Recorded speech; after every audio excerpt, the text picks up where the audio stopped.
पिछली कहानियों में देखा होगा कि खुदावंद कैसे अपने बंदों के साथ हम कलाम होता है और खुदावंद ने कैसे अपने लोगों को शिफा बख्शी। हम आज की कहानी में भी देखेंगे। आज की कहानी यूना नबी के बारे में है। हम देखेंगे कि खुदावंद खुदा कैसे यूना नबी के जरिए से नैनवा के लोग जो खुदा से दूर हो जाते हैं वो खुदावंद की तरफ यूना के जरिए लाए जाते हैं। और एक दिन खुदा ने यूना से बात की और कहा, उस बड़े शहर नैनवा को जा और उसके लोगों को बता कि अगर उन्होंने मेरे हजूर अपनी शरारत बंद ना की तो मैं उनको सजा दूंगा। लेकिन यूना खुदा के हजूर से कहीं दूर भाग जाना चाहता था। वो मुखालिफ तरफ को चल पड़ा और यूना याफा के बंदरगाह से तरसीस को जाने वाले जहाज पर सवार हो गया। लेकिन खुदा ने एक बड़ी आंधी भेजी। तूफान इतना सख्त था कि जहाज के टूटने का खतरा पैदा हो गया। मलाह डर गए और हर एक मदद के लिए अपने अपने देवता को पुकारने लगा। उन्होंने जहाज के सारे सामान को समंदर में फेंक दिया ताकि जहाज हल्का हो जाए। लेकिन यूना उस वक्त जहाज के निचले हिस्से में सो रहा था। जहाज का कप्तान उसके पास जाकर कहने लगा, तू क्यों सो रहा है? उठ और अपने माबूद को पुकार।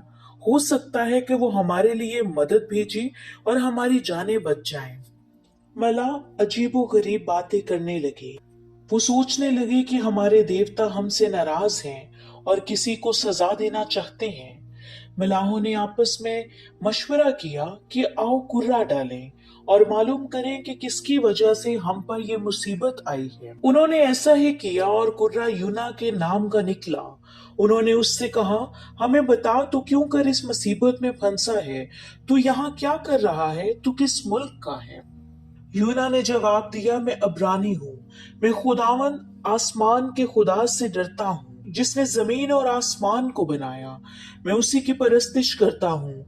यूना ने उनको ये भी बताया कि मैं खुदा के हजूर से भागा हूँ। मला और खौफजदा हो गए और उससे कहने लगे, ये तूने क्या गजब किया? तूफान जोर पकड़ता जा रहा था। मलाहों ने यूना से पूछा, हम तेरे साथ क्या करें कि ये तूफान थम जाए? तब यूना ने जवाब दिया, मुझको उठाकर समुंदर में फेंक दो तो समुंदर साकन हो जाएगा, क्योंकि मैं जानता हूँ कि ये तूफान तुम पर मेरे सबब आया है। तो भी मलाहों ने बहुत मेहनत की कि जहाज को किनारे पर पहुंचाए, लेकिन तूफान और जोर पकड़ता गया और कहीं ना पहुंच सके। तब वो चिल्ला उठे, ए खुदावंद खुदा, हम तेरी मिन्नत करते हैं कि हम इस आदमी के सबब से हलाक ना हो और तू इसका खून नाहक हमारी गर्दन पर ना डाल, क्योंकि यह खुदा तूने जो चाहा सो किया। तब उन्होंने यूना को उठाकर समंदर में फेंक दिया और समंदर एकदम साकिन हो गया। इससे मलाह खुदा से इतने डर गए कि उन्होंने उसके हजूर कुर्बानियां गुजरानी और उसकी इबादत करने का वादा किया। खुदा के हुक्म से एक बड़ी मछली ने यूना को निगल लिया और वो 3 दिन और 3 रात मछली के पेट में रहा। तब यूना ने मछली के पेट में खुदावंद अपने खुदा से दुआ मांगी, ए खुदावंद, जब मेरा दिल बेताब हुआ तो मैंने खुदा को याद किया और मेरी दुआ तेरे मुकद्दस हैकल में तेरे हजूर पहुंची। जो लोग झूठे मबूदों को मानते हैं वो शफकत से मरहूम हो जाते हैं। मैं हम्द करता हुआ तेरी हजूर कुर्बानी गुजारूंगा। मैं अपनी नजरें अदा करूंगा।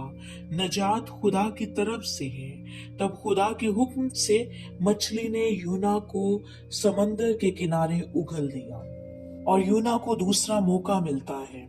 एक बार फिर खुदा ने यूना को फरमाया, उठ उस बड़े शहर नैनवा को जा और उसके लोगों में मुनादी कर, जिस बात का हुक्म मैंने तुझे दिया है। यूना ने खुदा के हुक्म को माना और नैनवा शहर को गया। यूना को नैनवा में पैदल चलकर मुनादी करने में 3 दिन लगे। एक पूरा दिन चलने के बाद वो पुकारा, 40 दिन के बाद नैनवा शहर बर्बाद हो जाएगा। नैनवा के लोगों ने खुदा के पैगाम का यकीन किया। उन्होंने फैसला किया कि हर बशर रोजा रखे। उन्होंने टाट ओढ़कर अपने गुनाहों पर पशेमानी का इजहार किया। यहाँ तक कि बादशाह ने भी टाट ओढ़ा और राह पर बैठ गया। उसने अपने लोगों को पैगाम भेजा, बादशाह और उसके हाकिमों की तरफ से हुक्म है कि सब लोग सब जानवर और मवेशी रोजा रखें। सब लोग सच्चे दिल से खुदा से दुआ मांगे। तमाम लोग अपने बुरे काम छोड़ें। हो सकता है कि खुदा अपना गजब टाल दे और हमें ना मारे। खुदा ने नैनवा के लोगों का ये रवैया देखा। उसने देखा कि उन्होंने बदकारी छोड़ दी है, इसलिए खुदा ने उन लोगों की सजा को मुआफ किया। यूना की नाराजगी और खुदा का रहम। यूना बहुत नाराज हुआ कि नैनवा के लोगों को उनके गुनाहों की सजा नहीं दी गई। वो बहुत नाराज था। उसने दुआ मांगी, ए खुदा, मैं जानता हूं कि तू रहीम है। तू कहर करने में धीमा और शफकत में गनी है। तू गज़ब नाजिल करने से बाज रहता है। इसीलिए मैं तेरी मिन्नत करता हूं कि मेरी जान ले ले, क्योंकि मेरे इस जीने से मर जाना बेहतर है। तब खुदा ने फरमाया, तुझे इतना नाराज होने का हक किसने दिया? यूना शहर के बाहर मशरिक की तरफ जा बैठा। तब यूना शहर के बाहर मशरिक की तरफ जा बैठा। उसने अपने लिए एक छप्पर बनाया और उसकी साया में बैठ गया, ताकि देखे कि नैनवा शहर के लोगों का क्या हाल होता है। तब खुदा ने कद्दू की बेल उगाई और यूना के ऊपर साए की तरह छप्पर पर फैलाई। यूना इस बेल से नहायत खुश हुआ, क्योंकि वो उसे धूप से बचाने को साया देती थी। लेकिन अगली सुबह खुदा ने एक कीड़ा भेजा, जिसने उस बेल को काट डाला और वो सूख गई। धूप निकलने पर खुदा की लू चली और सूरज की गर्मी ने यूना के सर में असर किया। वो बेताब हो गया और मौत मांगने लगा। लेकिन खुदा ने यूना से कहा, तुझे इस बेल के बारे में इतना नाराज होने का क्या हक है? यूना ने जवाब दिया, मुझे नाराज होने का पूरा हक है, यहाँ तक कि मैं मर जाना चाहता हूँ। तब खुदा ने यूना से कहा, ये बेल एक ही रात में उगी और दूसरी रात सूख गई। तूने उसे उगाने में कोई मेहनत नहीं की, तो भी तू उसके सूख जाने से बेकरार है। क्या मेरे लिए ये लाजिम नहीं इतने बड़े शहर नैनवा का ख्याल करूं, जिसमें लाखों लोग मासूम बच्चे और मुआशी शामिल हैं? ये कहानी हमें खुदा की मोहब्बत का एहसास दिलाती है। इस कहानी में हम देखते हैं कि खुदावंद खुदा हमें हमेशा मुआफ कर देता है। हम जब अपने गुनाहों की मुआफी मांगते हैं, खुदावंद हमारी दुआ को सुनकर हमें मुआफ करता है। जो खुदावंद बदकिरदार लोगों को भी मुआफ करता है। और हमें हमेशा खुदावंद के आगे तौबा करनी चाहिए।